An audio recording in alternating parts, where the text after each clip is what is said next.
কিছুদিন আগেও ছিল ময়লার ভাগাড়ে পরিপূর্ণ। করতোয়া নদী খনন করার মাধ্যমে যেমন ফিরে পেয়েছে তার নাব্যতা, তেমনি ময়লার ভাগাড় পরিষ্কার হয়ে জায়গাটি হয়েছে সৌন্দর্যে পরিপূর্ণ।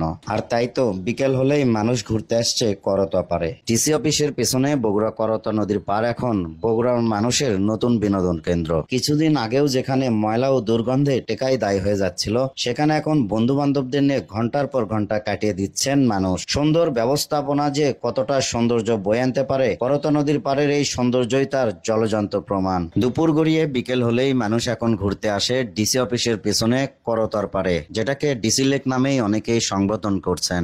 শহরের মধ্যে একটু কোলাহল মুক্ত সুন্দর পরিবেশে সময় কাটাতে চাইলে আপনিও চলে আসতে পারেন বগুড়া ডিসি অফিসের পাশে করতোয়া নদীর পাড়ে। এখানকার বর্তমান পরিবেশ আপনাদেরকে মুগ্ধ করবে। জেলখানা থেকে বউবাজার পারাপারের ব্রিজের উপরে প্রতিদিন বিকেলে শত শত মানুষ এই সৌন্দর্য উপভোগ করতে আসেন।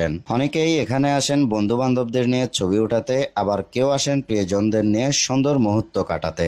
সময়ের সাথে সাথে করতোয়া পাড়ে মানুষের উপস্থিতিও বৃদ্ধি পায়। বিকেল হলেই অনেকেই এখানে বন্ধু বান্ধবদের নিয়ে আড্ডা দিতে চলে আসেন। বয়োজ্যেষ্ঠ ও মুরব্বীরা আসেন হাঁটাচলা করতে। আবার অনেকেই নদীর পাড়ের কনকটের ওপর বসে নদীর স্রোতের দিকে তাকিয়ে পার করে দেন ঘন্টার পর ঘন্টা। শহর মানেই কোলাহল হইহুল্লোড়, আর সেই কোলাহল হইহুল্লোড় থেকে একটু মুক্তি পেতে আপনিও চলে আসতে পারেন ডিসি অফিসের পেছনে বগুড়ার করতোয়া নদীর পাড়ে। এখানকার পরিবেশ আপনাকে কিছুক্ষণের জন্য হলেও রিফ্রেশমেন্ট দেবে। আর সেই জন্য সুযোগ পেলেই আপনারাও চলে আসতে পারেন করতোয়া নদীর পাড়ের এই সৌন্দর্য উপভোগ করতে।